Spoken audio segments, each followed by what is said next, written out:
आज तक की मनुष्य की हिस्ट्री में, ह्यूमन हिस्ट्री के अंदर, या काल्पनिक कहानियों में भी या कल्पनाओं में भी आपने कभी कोई ऐसा जिक्र नहीं सुना होगा, ना ही कोई ऐसी पिक्चर देखी होगी, ना ही ऐसी कोई कहानी सुनी होगी जिसमें दो सच्चे आदमी, दो संत आपस में लड़ रहे हैं, दो महापुरुष आपस में लड़ रहे हैं, या 4-5 महापुरुष हैं और वो आपस में लड़ रहे हैं, झगड़ रहे हैं। आपने कोई ऐसा वाक्य नहीं सुना होगा जिसमें संत या महापुरुष आपको उपदेश दे रहे हैं या गाइड दे रहे हैं कि आप गाइडेंस दे रहे हैं कि आप शराब पिएं, चोरी करें, व्यभिचार करें, नशा करें, जुआ खेलें, ईर्ष्या रखें, क्रोध करें, किसी को मारें, रिश्वत लें, देश का द्रोह करें, गद्दारी करें, झूठ बोलें, आलस करें। ऐसा कोई भी महापुरुष पूरी दुनिया में आपको नहीं मिलेगा जो आपको इस तरह का उपदेश दे। सभी के उपदेश होते हैं करुणा, प्यार, भाईचारा, मैत्री, फ्रेंडशिप, एक दूसरे का सहयोग, एक दूसरे के काम आना। सभी संतों का पूरी दुनिया में, जो शुरू से लेकर आखिर तक सारे संत हैं, वो सारे संत यही भाषा बोलते हैं। कोई भी संत आपको हथियार रखता हुआ नहीं मिलेगा, क्योंकि जो संत ये कह रहा है कि आपको हिंसा नहीं करनी है, आपको किसी को मारना नहीं है, वो तो डंडा भी नहीं रख सकता। वो क्यों हथियार रखेगा? अगर वो हथियार रखेगा तो फिर वो संत नहीं है, संत के भेष में असंत है, शैतान है। कोई भी संत आपको पैसा इकट्ठा करता हुआ नहीं मिलेगा। जितने भी हिस्ट्री के अंदर संत हैं, उन्होंने कभी कोई बैंक नहीं खोला, कभी कोई मठ नहीं बनाया, कभी कोई उन्होंने आश्रम नहीं बनाया, ना ही उन्होंने कोई कलेक्शन किया, ना ही वो पैसा अपने पास रखते थे। और अधिकतर जितने भी संत हैं वो सभी अपने परिवार को छोड़ के संत बने हैं, यानी कि सारा परिवार, पूरी दुनिया उनका परिवार हो गई, वो व्यक्तिवाद से खत्म हो गए। और जब संत वो दुनिया का चोला छोड़े तो पीछे उन्होंने कोई परंपरा भी नहीं बनाई। तो सारी परंपरा, सारी चीजें बाद में बनी है। और किसी संत ने ये नहीं कहा कि आप मेरे नाम पे दंगे करना, फसाद करना, लड़ना, मरना, किसी दूसरे संत के अनुयायी को गाली बकना, या किसी दूसरे संत की पॉलिसी को या फिलॉसफी को छोटा या बड़ा करना, या उस पर कीचड़ उछालना, या उसको बदनाम करना, या आपस में इस तरह से करना कि मेरा संत बड़ा या मेरा संत छोटा। और संत की बात तो छोड़िए, जो गॉड को मानने वाले लोग हैं, अगर आप उनसे पूछेंगे तो वो एक ही बात कहते हैं कि सारी दुनिया में एक ही गॉड है, बेशक उसके नाम अलग अलग हैं। तो फिर तो बात ही खत्म हो गई, क्योंकि जब गॉड एक है, नाम अलग अलग हैं, तो झगड़ा ही कैसा? फिर तो गॉड एक ही है। मगर जो व्यक्ति झगड़ा करता है गॉड के नाम पे, अलग अलग गॉड बनाता है, दरअसल वही शैतान है। शैतान की पहचान वही है जो ये कहता है कि मेरा गॉड अच्छा और तेरा गॉड खराब, तेरा गॉड ऐसे करता है, मेरा गॉड ऐसे करता है। अगर गॉड एक ही है तो ये मुद्दा खत्म हो जाता है।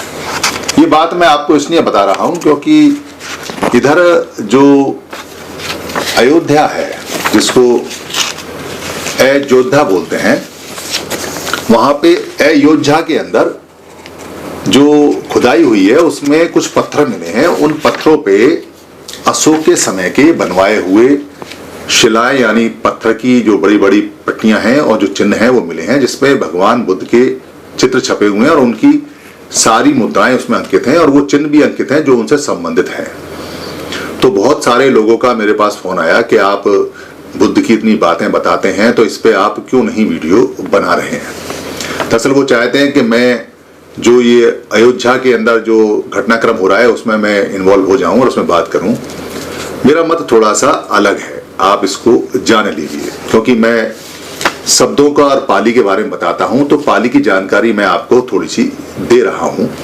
इससे पहले जो वकील थे KKL गौतम, उनको भी ये जानकारी मैंने दी थी, पर कोर्ट में उनकी बात को नहीं सुना गया, उनको अलग कर दिया गया।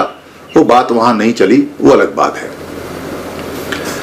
जो शाक्य शब्द है, पहली बात तो ये शाक्य नहीं है, क्योंकि पाली के अंदर शाक्य होता है। शाक्य मतलब साग और सब्जी उगाने वाले लोग, खेती करने वाले लोग। और जो खेतीय शब्द है, जो खेती करते हैं उनको खेतीय बोलते हैं। वैसे तो कस्सक माने किसान है पाली के अंदर, मगर स्पेशल एक कैटेगरी है, वर्गीकरण करें, वर्ग बनाए तो जो खेत में काम करने वाले वो खेतीय लोग हैं, उनको खेतीय बोलते हैं। खेतीय को बाद में संस्कृत भाषा में आधे कै और खे को क्षेत्रफल वाला छह बोला गया, तो वो क्षेत्रीय हो गए और वो एरिया को, उसको खेत को क्षेत्र बोलने लगे, और जो काम करता था उसको क्षत्रिय बोलने लगे, यानी खेती की जगह खत्तीय बोलने लगे, क्षत्रिय बोलने लगे।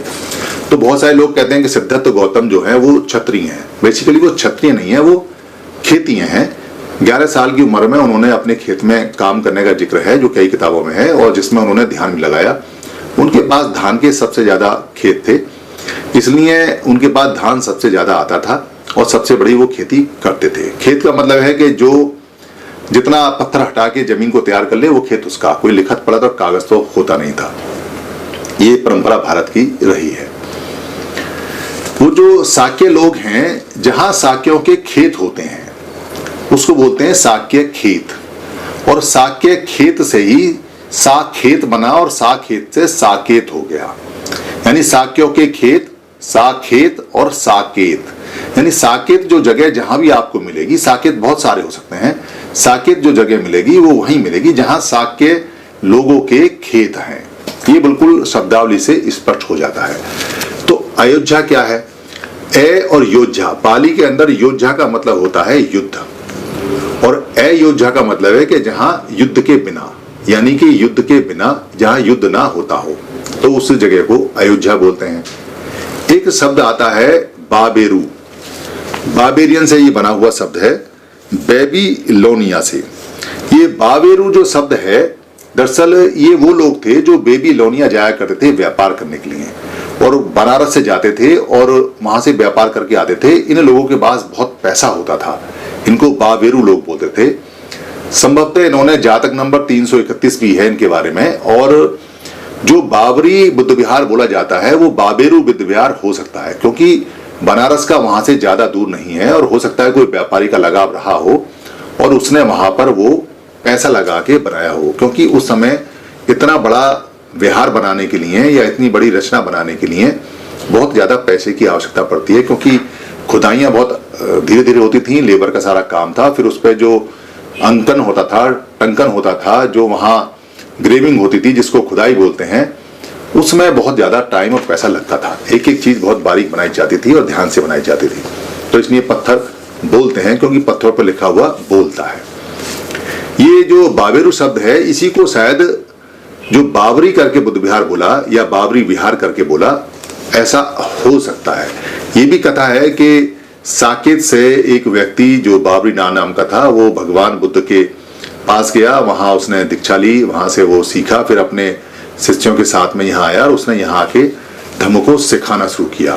क्योंकि अयोध्या का मतलब है बिना युद्ध किए हुए। बिना युद्ध किए हुए का मतलब है कि जो शांति से जीत जाए, जो ध्यान से, तप से, साधना से जीत जाए, जो बिना कोई लड़ाई किए अपने मन की सभी बुराइयों को खत्म कर दे, शांति के साथ, बहुत प्यार के साथ, करुणा के साथ, मैत्री के साथ, उसको अयोध्या बोलते हैं, यानी कि अयोध्या, यानी कि बिना लड़े। तो अयोध्या से अयोध्या बना और अयोध्या से फिर अयोध्या नाम इसका पड़ गया, क्योंकि संस्कृत भाषा में योद्धा को योद्धा बोलते हैं। ढ लग गया उसमें, झ की जगह। एक शब्द आता है मंदिर। मंदिर समझ लें क्या है। पाली के अंदर पुरानी समय में कोई मंदिर शब्द नहीं है, मंदिर है। मन माने होता है जो हमारा मन है वो, और दर माने होता है दुख और कष्ट, यानी कि जहां आपके मन के दुख और कष्ट दूर होते हों। मन के जो दुख और कष्ट कैसे दूर होते थे, ये भगवान बुद्ध ने बहुत अच्छी तरह समझाया। आज भी विपश्यना में लोग अपने मन के जितने दुख और कष्ट हैं उनको दूर करते हैं। तो हम ये कह सकते हैं कि जहां वो अपने मन के दुख को, कष्ट को दूर कर सकते हैं, उसको मंदिर बोलते हैं। कहाँ जा रहे हैं? मन के दर को दूर करने के लिए, यानी मन के कष्ट को दूर करने के लिए, तो मंदिर जा रहे हैं, यानी मन के दर्द को, मन के दुख को दूर करने जा रहे हैं। तो मंदिर से शब्द मंदिर पड़ा। मगर ये मंदिर बनाने की जो परंपरा या जो ये जो पूजा स्थल है या देवालय या बनाने की जो परंपरा है, ये बुद्ध के समय तक भी थी नहीं। बुद्ध के समय तक क्या था? बुद्ध के समय तक आराम बोला करते थे। आराम, आराम का मतलब है बाग बगीचा या बगिया, क्योंकि बुद्ध का जितना भी सिखाने का काम होता था वो या तो वन में होता था, किसी में जैसे वेणु वन हो गया या आम्ब वन हो गया, जीवक का आम्ब वन, जो जीवक वैद्य था उसके आमों का वन हो गया। वेणु वन का मतलब है बांस का वन हो गया, या तो वहां वो डेरा डालते थे, या क्या करते थे कि किसी ने अगर उनको कोई आराम दे दिया बनवा के, मतलब आराम का मतलब बिहार दे दिया बनवा के, कुटियां बनवा के दे दी। जैसे विशाखा ने दी उनको पुब्बाराम, सावित्री के अंदर, पूर्व के अंदर जो पूर्व दिशा है, पूर्व दिशा है, उसमें एक बना के उसने कुटियां वगैरह बना के दी जहाँ पानी वानी की व्यवस्था थी और भिक्खु वहां रहते थे और ध्यान साधना करते थे।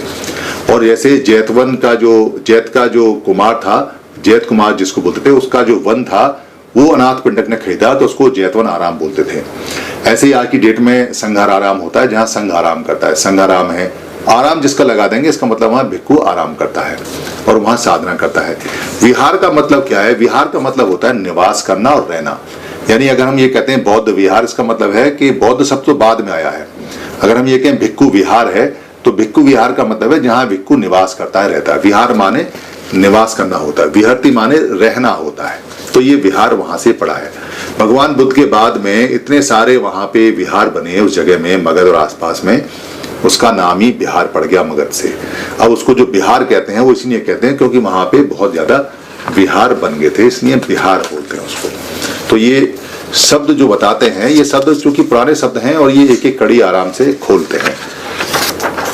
बुद्ध के समय तक कोई पगोड़ा या कोई इस तरह की चीजें नहीं बनती थी, मगर बाद के समय में जो बुद्ध के सील थे, यानी जो सील थे वो बड़े फेमस हुए और उन सीलों को याद करने के लिए सीलंग को स्तूप के रूप में बनाए गए। उसको सीलंग बोला करते थे। सीलंग से वो शीलंग हुआ और शीलंग से, क्योंकि सील से शील हुआ और सील से शीलंग हुआ और शीलंग से वो शिवलिंग हुआ।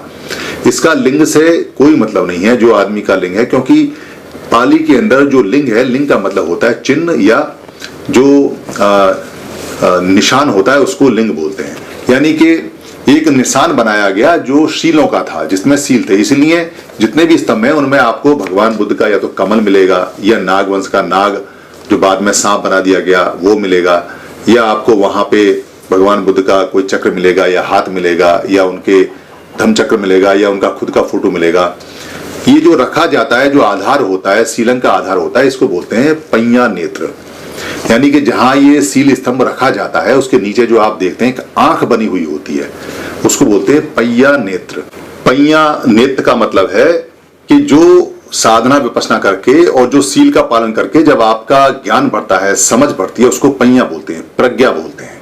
प्रज्ञा का नेत्र जिसका खुल जाता है उसकी पूरी जिंदगी बहुत अच्छी हो जाती है, बढ़िया हो जाती है। इस पैया के नेत्र को तीसरी आंख भी बोलते हैं। इसी आंख जैसी आकृति के ऊपर जो सीलों के अंग हैं वो स्थापित किए गए हैं। यानी जिसमें समझ होगी, जिसमें प्रज्ञा होगी, वही सीलों के अंग को स्थापित कर सकता है। ऐसी स्थापना ईरान से लेके और बर्मा तक सारी दुनिया में हुई। इसलिए सीलंग जो है या स्तंभ जो है वो पूरी दुनिया में आपको मिलेंगे, क्योंकि जहां जहां भी धम्म गया है वहां वहां सील और प्रज्ञा गए हैं। तो प्रज्ञा के आंख के ऊपर ये सील का स्तंभ आधारित होता है और ये वही लोग करते हैं जो प्रज्ञावान होते हैं और जो सीलवान होते हैं। तो ये शब्द बहुत, इसलिए वहां जितने भी स्तूप मिल रहे हैं वो सीलंग के स्तूप हैं। एक प्रश्न जो बहुत ज्यादा चलता है और जो मिथक भी है और भ्रामक भी है वो ये है कि मुसलमानों ने बुद्ध विहारों को तोड़ा या नालंदा में आग लगाई। ये दरअसल मिथक और ये बहुत गलत तरह का प्रचार है और ये झूठा प्रचार है। कारण क्या है कि पहली बात तो मुसलमान का जो पूरी दुनिया में अस्तित्व है वो 1400 साल पुराना है और भगवान बुद्ध का 2600 साल पुराना है। तो 1400 और 2600 में पूरे 1200 साल का अंतर है। तो 1200 साल तक लगातार चलता रहा, मगर ये पहले ही नष्ट किए जा चुके हैं। तब तक तो मुसलमान का नाम भी था नहीं। दूसरा यह है कि अगर मुसलमान इनको नष्ट करेगा, यानी जो आक्रामक मुसलमान हैं, जो अफगानिस्तान के रास्ते लुटेरे मुसलमान आए, अगर वो लूटेंगे तो उनके लिए तो सारे जो जितने भी भारत में स्थल हैं, चाहे वो मंदिर है, चाहे वो कोई पूजा स्थल है, चाहे वो कोई कैसा भी स्थल है, वो तो सारे एक से हैं। क्योंकि बुद्ध के जो स्थल हैं उनमें पैसा तो होता नहीं, तो लूटेंगे क्या? उनके पास कुछ होता भी नहीं, चीवर का कपड़ा होता, ले जाओ, कोई क्या लेगा? तो जब पैसा लूटने वो आया नहीं और पैसा उसको वहां मिला नहीं तो वो लूटेगा क्यों? और अगर वो लूटेगा भी तो पूरे भारत में एक सा लूटेगा, तो कोई बचना नहीं चाहिए। मगर भारत में बहुत सारे प्राचीन पूजा स्थल अभी भी मौजूद हैं। तो इससे ये तय होता है कि मुसलमानों ने पिक एंड चूज तो किया नहीं होगा, या हो सकता है कि पिक एंड चूज किया हो उन्होंने कहा हो कि ये जो बुद्ध के स्थल हैं इन्हीं को तोड़ेंगे और किसी स्थल को नहीं तोड़ेंगे। तो फिर वो बुद्ध के स्थल तोड़ने के लिए अलाउ किसने किया? किसने बताया कि यही स्थल तोड़ने हैं और क्यों तोड़ने हैं? और बाकी छोड़ने का उनके दिमाग में कैसे आया कि ये छोड़ने हैं, इनको तोड़ना नहीं है? ये प्रश्न बड़े अजीब से और बड़े कमाल के हैं, आपको सोचना चाहिए। अगर कोई उनको लेके आ रहा है तो वो बुद्ध के स्थल को तोड़वाना क्यों चाहता है? क्योंकि क्या वो बुद्ध को मानता नहीं है, क्या वो बुद्ध के भारत का नहीं है, क्या वो बाहर का है, बुद्ध का उसका झगड़ा क्या है जो उसने बुद्ध के ही स्थल तोड़वाए। और जो नहीं तोड़ पाए वो कब्जा कर लिए गए और बुद्ध का नाम बदल के वहां उन्होंने अपना काम शुरू किया। अधिकतर जगह जितने भी भारत में हैं, क्योंकि जितने भी मंदिर हैं या जितने भी स्थल हैं वो बुद्ध के नाम से ही जाने जाते हैं, बुद्ध के ही हैं। तो ये सरासर गलत बात है कि मुसलमानों ने यहाँ आके स्थल तोड़े, इसका कोई सबूत मिलता नहीं है, ना ही ये थ्योरी में कहीं फिट बैठता है, ना ही कहीं समझ में आता है। क्योंकि मुसलमान अगर तोड़ेगा, आक्रांता तोड़ेगा, लुटेरा अगर तोड़ेगा तो सारे तोड़ेगा, पिक एंड चूज नहीं करेगा। और अगर पिक एंड चूज करता है तो उसका कोई कारण होगा। एक बात। दूसरी बात यह है कि अगर वो तोड़ रहा है बुद्ध के, तो बुद्ध को तो लोग अवतार मानते हैं। तो अवतार मानते हैं तो सारी जनता खड़ी हो जानी चाहिए, क्योंकि अवतार का अगर मंदिर टूट रहा है, अगर अवतार का कोई स्थल टूट रहा है, तो भारत में सभी लोग अवतार को मानने वाले हैं। तो फिर सारे लोग खड़े क्यों नहीं हुए? सारे लोगों ने उनको तोड़ते समय रोका क्यों नहीं? सारे लोगों ने विरोध क्यों नहीं किया? सारे लोगों ने फिर बाद में वो बनाए क्यों नहीं? अगर वो तोड़ भी गए तो बाद में जब शासन सत्ता बदल गई तो वो बनाए क्यों नहीं? उनकी मान्यता क्यों नहीं मानी? उनको क्यों दबा दिया गया जमीन के अंदर? क्यों उनका जिक्र खत्म कर दिया गया? और क्यों सम्राट अशोक का इतना बढ़िया शासन था, उसका कोई नाम नहीं लेता? क्यों उस शासन की कोई बात नहीं करता, जबकि 26% दुनिया का जीडीपी उस समय था? सारी सेना इतनी मुस्तैद थी कि कोई विदेशी आक्रमण का कहीं रिकॉर्ड नहीं है। इतना बड़ा बृहद भारत तो आज तक कभी किसी ने बनाया नहीं, सोचा भी नहीं जितना बड़ा बृहद भारत उसने बनाया। जो बृहद भारत की असली कल्पना है वो तो उसी ने साकार की। इतना कामयाब राजा था कि उसके नाम से विदेशी थर्राते थे, बल्कि उसके दरबार में हाजी बजाया करते थे और अपनी लड़कियों की शादी यहाँ आके किया करते थे, खुशी के साथ में, गर्व के साथ में। जैसे आज के समय लोग अंग्रेजों से शादी करते हैं बड़े गर्व के साथ में कि हमें तो बड़ा गर्व है कि हमने किसी अमेरिकन से शादी कर ली या हमने किसी ब्रिटिश से शादी कर ली, तो बड़ा गर्व है। भारत की हीरोइनें भी विदेशी में जाके जो शादी करती हैं उनको गर्व महसूस होता है। तो ऐसा ही गर्व तब महसूस होता था जब विदेशी लोग भारत में यहाँ हमारे लोगों से अपनी लड़कियों की और शादियां करते थे। तो इतना गर्वीला, इतना गौरव वाला भारत था अशोक के समय में, उसको किसने खत्म किया? क्यों खत्म किया? क्या वो गर्व मंजूर नहीं था उनको? जो गर्व होता था, क्या वो 26% जो जीडीपी था उनको अच्छा नहीं लगा? क्या भारत में जितनी सुख सुविधाएं एक एक आदमी के पास थी वो उनको अच्छी नहीं लगी? ये एक सोचने के बड़े ही बारीक से प्रश्न है।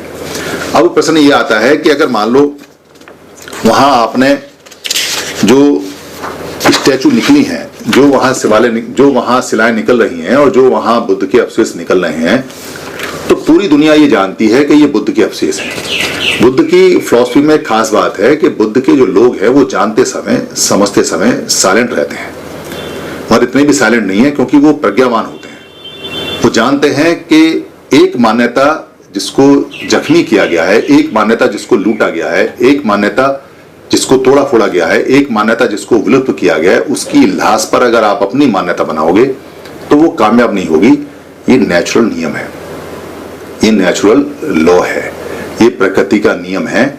अगर अच्छे मन से आप करोगे तो मान्यता रहेगी, और अच्छे मन से नहीं करोगे तो मान्यता ही नहीं रहेगी, काम ही खराब हो जाएगा उसका। क्योंकि सारी दुनिया इस बात को जानती है कि वहां क्या है और क्या नहीं है। ऐतिहासिक साक्ष्य हैं, ऐतिहासिक प्रूफ हैं, सारे निकल के आ रहे हैं। दबाने से सच्चाई नहीं दबती, क्योंकि भगवान बुद्ध ने कहा है कि 3 चीजें छुपती नहीं है, एक चंद्रमा, एक सूरज और एक सच्चाई। बादल छटते हैं और ये निकल के आ जाते हैं। समय सब जानता है, दुनिया सब देख रही है। दुनिया में बौद्धों की संख्या बहुत ज्यादा है। बौद्धों से मतलब है जो प्रज्ञा का इस्तेमाल करते हैं, भगवान बुद्ध की फिलॉसफी को जानते हैं, प्रैक्टिस करते हैं, और डे बाय डे उनकी बढ़ रही है। ईंट पत्थरों में कुछ नहीं रखा, मगर मान्यता के ऊपर मान्यता बनाने से कामयाबी नहीं मिलती। धन्यवाद। आप सभी से ये निवेदन है कि अगर आपको ये वीडियो अच्छी लगती है या बाकी वीडियो अच्छी लगी हैं और आपको लगता है कि धम्म की वीडियो किसी को और मिलनी चाहिए या किसी को गिफ्ट में भेजनी चाहिए या किसी भाषा में कन्वर्ट करके आगे बढ़ानी चाहिए या प्रिंट में किताब में छापनी चाहिए या इसकी जो ऑडियो है उसे निकाल के भेजना चाहिए या इसका किसी पार्ट को इस्तेमाल करना चाहिए, तो आपको लिबर्टी है, आपको छूट है। ये सभी कॉपीराइट फ्री हैं। आप अपने फेसबुक पे, अपने पेज पे, अपने ट्विटर पे या अपने हैंडल पे या लिंक को कहीं भी शेयर कर सकते हैं, कहीं भी चला सकते हैं। आप यूट्यूब पे भी चला सकते हैं, अपने नाम से चला सकते हैं। इसके लिए इजाजत लेने की या परमिशन लेने की बिल्कुल भी जरूरत नहीं है। आप इसको अपना मान के चलाएं, क्योंकि धम्म सबका है। हम जो बताते हैं वो भगवान बुद्ध का है या महापुरुषों का है, उन्हीं की बात को सरल भाषा में बताते हैं। हमारा सिर्फ इतना राइट है इस पे कि हम इसको लोड कर देते हैं, बाकी सारी ये पूंजी आपकी है। धन्यवाद।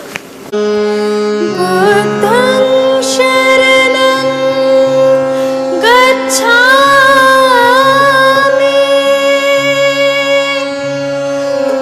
धम्मं शरणं गच्छामि संघं शरणं गच्छामि बुद्धं शरणं गच्छामि धम्मं शरणं गच्छामि